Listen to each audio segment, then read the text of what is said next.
Later, Tori Relivesy applied for the FM part of the station and put the additional aerial up on top of the tower.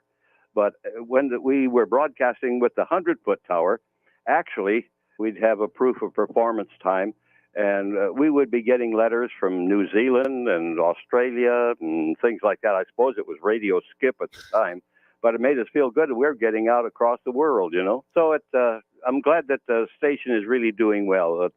Clinton deserves a good station, and I know this is going to be a better station because of the new improvements. That was Bill Ward on this WHOW 75th anniversary feature. News time is 10 minutes after 7 o'clock on this Thursday morning. Top of the morning from the newsroom of Regional Radio and DeWittDailyNews.com. I'm Seth Lawrence with this expanded local newscast brought to you by Baum Chevrolet Buick in Clinton, your Silverado headquarters. And the morning show streams to Facebook and YouTube. Brought to you by Peterson Insurance, your Pekin Insurance agent in Clinton. The Clinton City Council put on file its fiscal year 24 budget at the Tuesday night Clinton City Council meeting. City Treasurer Clint Lichtenwalter told the council expenses are up by almost $1.5 million. He indicates expenses like a new fire truck and new police squad cars are part of those expenses. He also notes there is a dip into reserves totaling roughly $1.2 million. So general fund revenues over the last several years have increased, with the largest being in sales tax, income tax, and video gaming taxes. General fund expenses this year are budgeted approximately $1.4 million higher than the current year estimated year-end totals. This is due to some large capital items, including the purchase of a fire truck that was approved last fiscal year, but will not be completed until next fiscal year. 2 new squad cars and mobile body cameras, as well as 2 new trucks in the street department. The FY24 budget projects that we will dip into our reserves by approximately $1.2 million. Around $800,000 of this is due to ARPA money that came in during the prior fiscal year, but will be transferred out for water infrastructure projects during the next fiscal year. And then the rest of it obviously has to do with the unusually large capital budget this year. The FY24 projected reserve balance would be about 13 months of operating and capital expenses based on the current year budget. But again, this is an extremely high current year budget for us. So ordinarily that would be several more months worth of operating expenses. Of course, state mandated minimum wage increases will continue to have direct impacts on both the fire department and the garbage disposal fund in future years. Despite the dip into reserves this year, there are still roughly 13 months of operating expenses on hand in city reserves. Water and sewer rates are also set to increase this year. The FY24 projected reserve balance would be about 13 months of operating and capital expenses based on the current year budget. But again, this is an extremely high current year budget for us. So ordinarily that would be several more months worth of operating expenses. Of course, state mandated minimum wage increases will continue to have direct impacts on both the fire department and the garbage disposal fund in future years. This budget includes an increase to both the water and sewer rates of 4% for the respective portions of the bills. That's a pretty conservative number, as you guys know, especially with water. Johnny, you know what the chemical rates are going up. So we were able to do that and actually come in with a balanced budget in that department this year. So Lichtenwalter points to the continued good news of the pension funds for police and fire remaining well-funded, trending better than most communities in Illinois. The self-funded health insurance fund continued with another very healthy year this year. So there will again be no increase in rates. There have been no premium increases since fiscal year 16. Our self-funded health insurance has been doing very well. Our 3 pension funds are also in very healthy position. IMRF is currently 91.26% funded as of December 31st. Police pension as of April 30, 22 was 99.79% funded on an actuarial basis and 92.63 on a market basis. And fire pension as of April 30, 22 was 108.61% funded on an actuarial basis and 104.43% funded on a market basis. Commissioner John Weiss addressed the water rates and indicates they have expenses for upgrades coming they will have to address. He points out there will be a new water tower coming to Clinton, and that largely falls under the COVID dollars the city received. You did mention the water and stuff. We do have that money, COVID money that it came in, and we're trying to do some upgrades. We've been talking about that for a while. I don't want people getting the wrong idea that I don't want to do the things that we've talked about. The water tower is part of that whole entire plan, the changing of the main that comes up from the plant. But we also have the responsibility of making sure that that plant is always up and where it's supposed to be. Just like we just talked with the hospital, there are computers and things that have to be done to upgrade to make it better. We have to keep all of the computerized stuff in that plant running, keeping the Claricone coded, doing all the stuff in there is, to me, is as important as anything as far as the storage and the tower and the things that we've got. And yes, we've had some issues with the old tower, but as long as it is functioning, as long as we keep it going, the EPA is not going to shut us down. They're not going to take and say, hey, you've got X amount of time to do this. They know that we have it on a long-term plan. I want people to understand that, and I want to make sure that the public knows it. Anybody here knows it. But we're doing the things that we have money for. And this money that came from COVID was just kind of a blessing. I mean, Clint put it in the budget. He said, if it came through, we would do these projects. It did come in. We've got to use it before 2024. And that's what we're doing. The other things, just like the water mains, we talked about Quincy and this, there's not a reason to try to do part of it and not do it all. And we are looking at what we can do as far as being more economical and more feasible. But at the same time, that is not something that we're going to be doing immediately. And that's not our first priority. And we've all discussed this at great length and trying to do the things that are the most important right off the bat. And this is where we're at. I don't want people getting the idea, because I've heard this, out in the public, that, well, you said the water tower. Well, there's a lot of things that goes before that water tower gets put in. That main, that old 14-inch main was put in WPA day with mules and a gang of 250 guys digging. That's just not heard of anymore. Now we go in here and we get it done with modern equipment. But that is how long that main has been there. Warner Hospital and Health Services also presented its budget to the City Council Tuesday night. The council will vote on both budgets in May. Clinton's Warner Hospital is hosting its biannual book sale this weekend. The spring book sale comes up on Friday and Saturday. It's the first of two sales for the year. Executive Director Bobby Perryman says if you're interested, stop by the Revere Room of the library. So April 21st and 22nd, so that's a Friday and a Saturday. Friday is from 9 to 4 and Saturday is from 9 to 3. And of course, everybody asks about the buck a bag. So Saturday will be a buck a bag. So you pay $1 and you get a paper sack and you can fill it with as many books as you can fit in. And because we are in the middle of our weeding right now, there's going to be a lot. And we just finished inventorying and weeding the children's collection. So there are going to be a ton of children's books that we no longer need in the collection. So if you want to stock up for your kids or your grandkids, this is a sale to do it at. The Friends of the Warner Library host the annual book sale. Perryman explains the funds from the sale benefit the Summer Reading Club and other library programs. And the Friends have asked, I'm sorry, I misspoke about the paper bag. That was in years past. The Friends have asked for everyone to bring their own bag. Oh. So whatever size, whatever you have at home, you can bring to fill. So we're very excited. And of course, we're very grateful to the Friends of the Library. They are all volunteers who take all of the books that we have and books that have been donated, and they sort them and they price them and they run the whole sale. So we're very grateful for them. And then the funding that they get from the book sales, they use for library programs, which is wonderful. Last year at the end of Summer Reading Club, we had our big summer reading bash. And of course, the Friends always make a donation to the summer reading to help pay for prizes and performers. And last year, for the first time, they did a picnic lunch for everyone who came. So it was a Jimmy John sandwich and a bag of chips and a drink and a cookie, and it was wonderful. And they, of course, served the lunches, and they helped all the kids get them, and it was great. So that's just one example.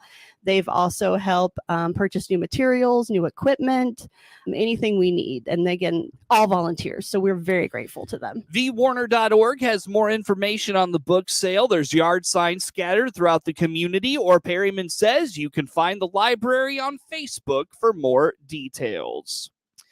News time is 19 minutes after 7 o'clock on this Thursday. Plenty more to get to coming your way next. If you think a new or used car is in your future, the time is now to call the Baum Chevrolet Buick sales team here in Clinton or Farmer City. This is Scott Baum. With a professional sales consultant in your corner, the vehicle search is easy. Meet with our sales team to go over your wants and needs. We'll start the search and do all the legwork for you. With so many models and options to choose from, we can help you get the information you need.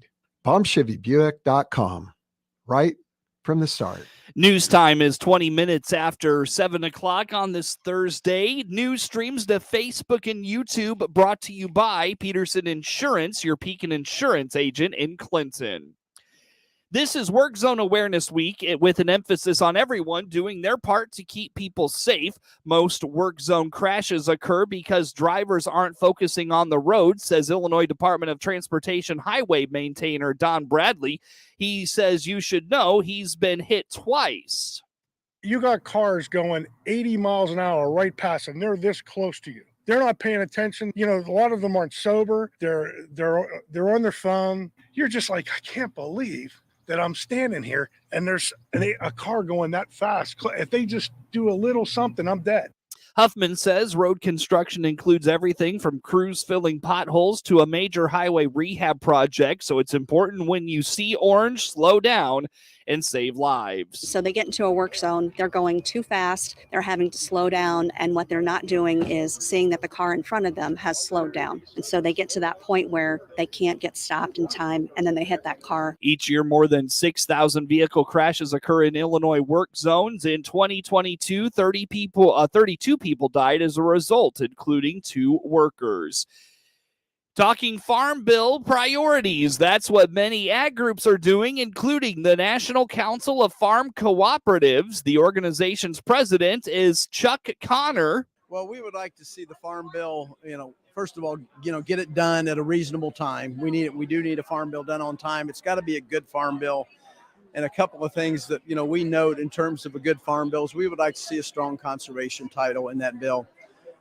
We are the intermediaries, if you will, between what the farmer's producing oftentimes and those retail buyers of farm products, the grocery stores, that kind of thing.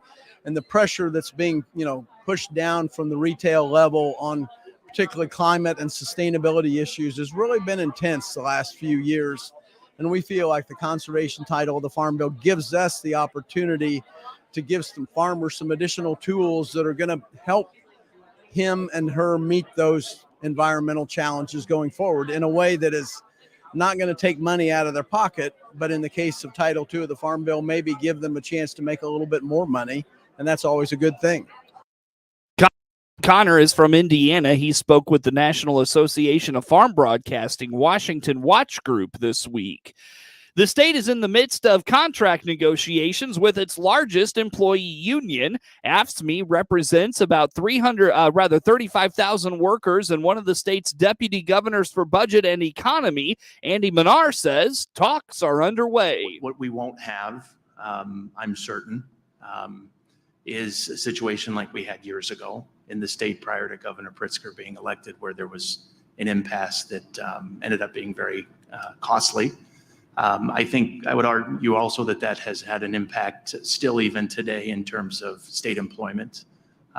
So budgetary impact, lack of a collective bargaining agreement clearly has had an impact on the state even years after the fact. So we're in the middle of that process today. And I would just report generally that there's nothing out of the ordinary that's happening at the moment. Parallel course is the legislative session, which is scheduled to adjourn on May the 19th. One question we typically get is how do those two things intersect? And, today I think it's just very difficult to say. So That's probably not the update you were looking for, but obviously I have to be constrained in terms of how we answer that question. Minar is a former state lawmaker. A push to keep AM radio in the dash of all American-made vehicles. That's from the National Association of Farm Broadcasting, and right now it's about raising awareness, says NAFB Executive Director Tom Brand. I think we're still in the let's bring attention to the issue. I've had numerous conversations where I brought this up, and the reaction I've had from people is I had not heard this, even with the electric vehicles. So for listeners that may have not heard this message before, and we've had some vehicle manufacturers that said we're not going to include AM radio in our electric vehicles because of the interference of the electric motors that are involved, even though there could be equipment that's put in place that blocks the interference that comes from those electric motors. And I'll even admit my first reaction was, okay, we don't have a large electric vehicle audience that's listening to farm radio. However, it sets a precedent. And it's not necessarily that, oh, we don't want electric vehicles, because at some point in time, the market's going to demand what it wants. And so let's make the assumption that we go the electric route. Okay, the precedent's been set. Let's make the assumption, though, that we have a good blend of all kinds of vehicles that are out there. If I'll use Ford is the one that came out, their Lightning pickup. They said we're not going to include that AM. So that means that they didn't put an antenna wire in the front right fender of that truck. They committed they're going to build 250,000 of those models. So 250,000 front right quarter panels were made without a hole and without a spot for an antenna. They're not going to retool that and say, okay, yeah, we're going to put it in. So that precedent has been set. Well, what if that spreads over then to their next model that's non-electric? And then you're talking about millions of those front right fenders that are built, and they don't have that hole to mount an antenna. Then how do we get AM back into a vehicle? Well, now we've got some auto manufacturing companies that have said we're going to discontinue AM in the dash of our regular vehicles, not the electric, but the old gas and diesel powered engines. That is a huge concern, because now that's you and me. That's the kind of vehicles that we buy. The AM radio issue is subject of discussion among farm broadcasters at this week's NAFB Washington Watch session. USDA's April outlook for meat production, price, and trade provided 2 tidbits regarding pork production and hog prices compared to the previous month. Rod Bain has more.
News time is 29 minutes after 7 o'clock on this Thursday. Coverage of news brought to you by Baum Chevrolet Buick in Clinton, your Silverado headquarters. And the morning show streams to Facebook and YouTube. Brought to you by Peterson Insurance, your Pekin Insurance agent in Clinton. A look at local sports comes your way next. Clinton High School softball winners yesterday in Central Illinois Conference softball action. Monticello boys baseball a winner yesterday as well. And the Clinton Maroons baseball team comes up a bit short. Those stories and more next in sports. With SRN News, I'm Greg Clugston in Washington. Tornadoes rolled through several states in the central U.S. overnight, leaving at least 2 people dead. The storms destroyed homes and left thousands without electricity. Affected states included Oklahoma, Kansas, and Iowa. House Speaker Kevin McCarthy unveiled a package that would raise the nation's debt limit by $1.5 trillion into next year. It includes spending caps and other GOP priorities already opposed by the White House.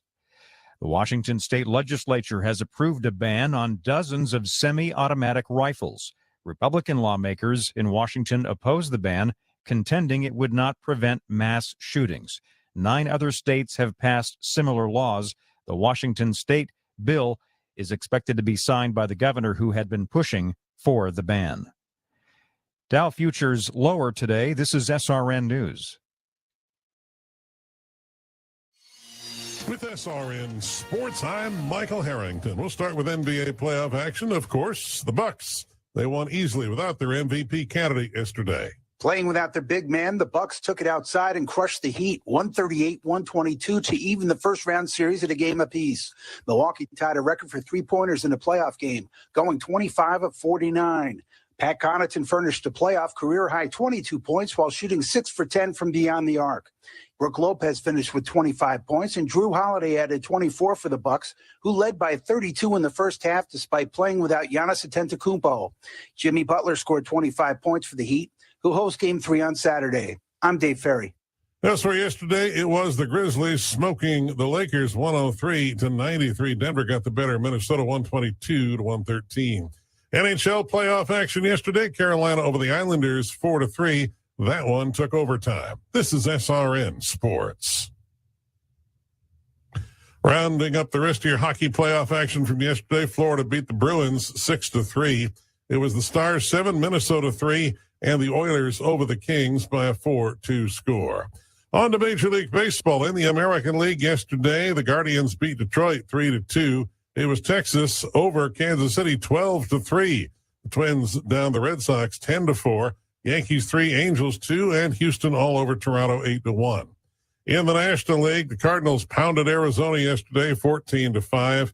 It was the Giants 5, Miami 2, Pittsburgh all over Colorado 14-3. The Mets beat the Dodgers 5-3. It was the Padres eking out a 1-0 win over the Braves. Interleague play, Rays 8, Reds 0. The Phillies beat Chicago, the White Sox by a 5-2 score. Cubs 12, A's 2, Milwaukee down Seattle 5-3. This is SRN Sports. Time now for a look at sports. I'm Seth Lawrence with this report. Clinton overcame a 5-run fourth inning by Sullivan to win 7-6 in Central Illinois Conference high school girls softball action from Sullivan Wednesday afternoon. Heidi Humble doubled twice and drove in 3 runs, finishing 3 for 4 with 2 runs scored. Reese McCormick doubled and drove in 2 for the Lady Maroons. She finished 2 for 4. Mia Kevlahan had an RBI for Clinton. Ashley Armstrong struck out 9 and walked 6 in a complete game effort. She permitted all 6 runs on 7 hits. Brooke Reeves, Elena Soboralski, Kylie Isaac, and Annalise Thompson each recorded hits for Clinton. The Lady Maroons improved to 6-11 overall and 3-5 in the CIC. They travel to Forsyth this afternoon for a non-conference tilt with Maroa Forsyth. The Clinton Maroons scored 3 first-inning runs, but could not hold on against Sullivan in an 8-5 defeat in Central Illinois Conference boys baseball action from Sullivan Wednesday afternoon. Jack Manning was touched up for 6 runs. Just 3 were earned, and 2 runs allowed by Brooks Kluver were also unearned as the Maroons committed 3 errors. The Maroons' defense had been much better of late. Mason Walker and Noah Bass each finished 2 for 4 at the plate. Colton Walker was 2 for 3. Schaefer Ogle drove in 3 for the Redskins, who moved to 10-5 overall and 5-3 in the CIC. Clinton falls to 5-6 and 4-4 in the Central Illinois Conference. They host Shelbyville on Friday.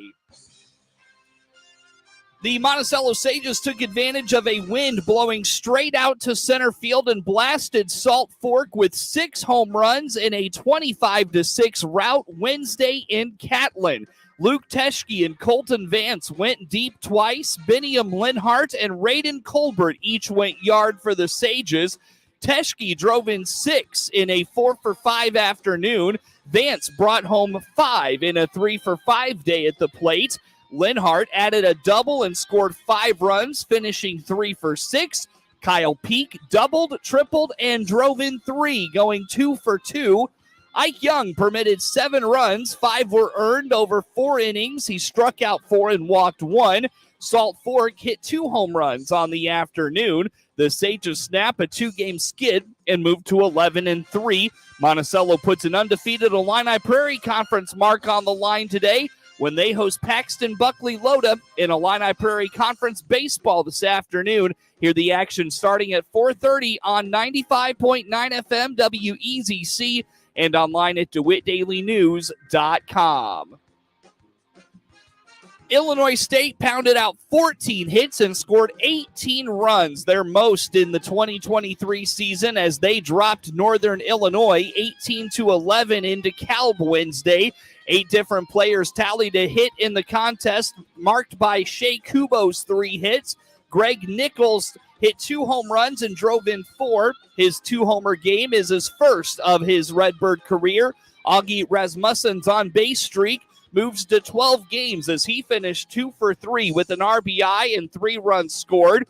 Illinois State is scheduled to play at Bradley Friday through Sunday. Tommy Edman had a 3-run home run and a career-best 5 RBIs. Nolan Gorman hit his first big league grand slam, and the Cardinals beat the Arizona Diamondbacks 14-5 Wednesday to avoid a 3-game sweep. Madison Bumgardner was touched up again, allowing 7 runs, 7 hits, walked 4 in 3 innings.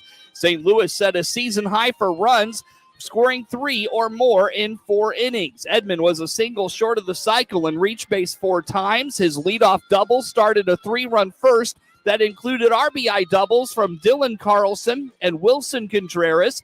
The switch hitter got RBIs from both sides of the plate. Alec Thomas hit a 2-run homer in the second. Christian Walker's sac fly tied the score in the third. Rookie Jordan Walker, who broke out of a 1-for-17 slide with a pair of hits, had a go-ahead single in the third, and Edman homered for a 7-3 lead. Pavin Smith homered in the fourth. Edman hit a 2-run triple in the bottom half against Peter Solomon, then scored on Dylan Carlson's single to put the Cardinals up 10-4.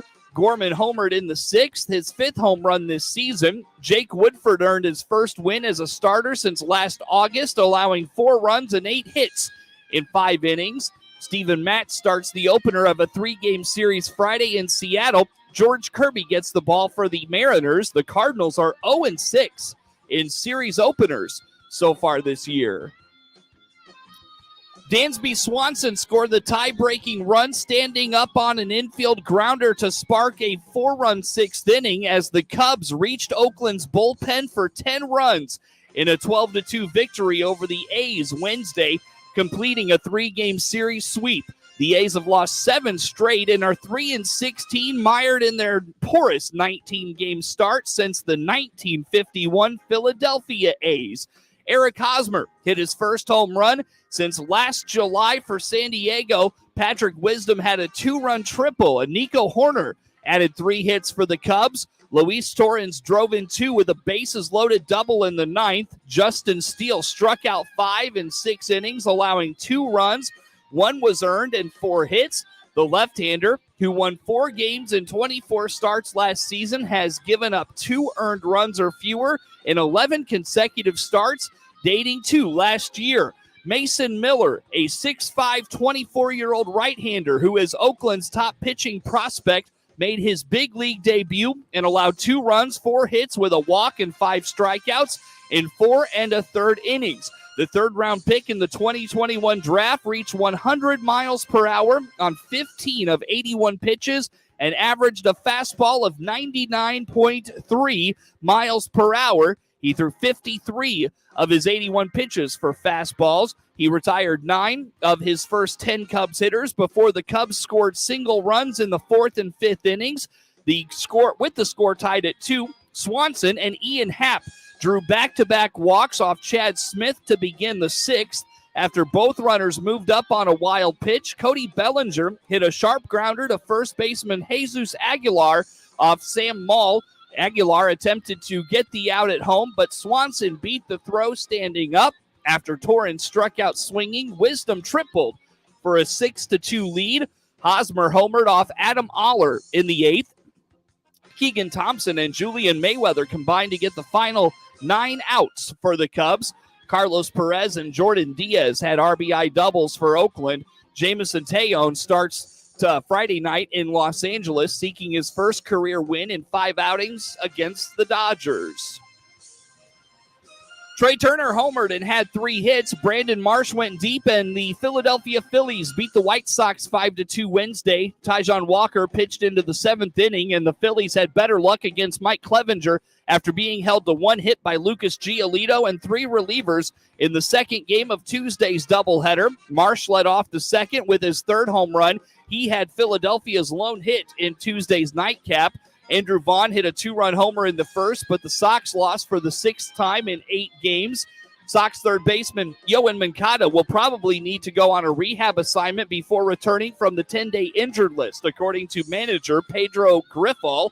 Michael Kopech seeks his first win with the Sox when the Sox open a 3-game series at Tampa Bay Friday. Josh Fleming gets the ball for the Rays. Get sports anytime at DeWittDailyNews.com. This is staff meteorologist Jennifer Wojcicki with your regional radio forecast. A wind advisory begins at 9 a.m. this morning and continues until 5 p.m. this evening. Scattered thunderstorms likely today, otherwise overcast skies. High of 79, southerly winds 20 to 25 miles per hour. Scattered thunderstorms again tonight, 47, overcast. Hear weather twice an hour or online anytime at DeWittDailyNews.com. Currently, it's 59. Hello again, everyone. This is Stu Ellis, swinging open the farm gate for you once again today. And let's talk a little bit about agronomy.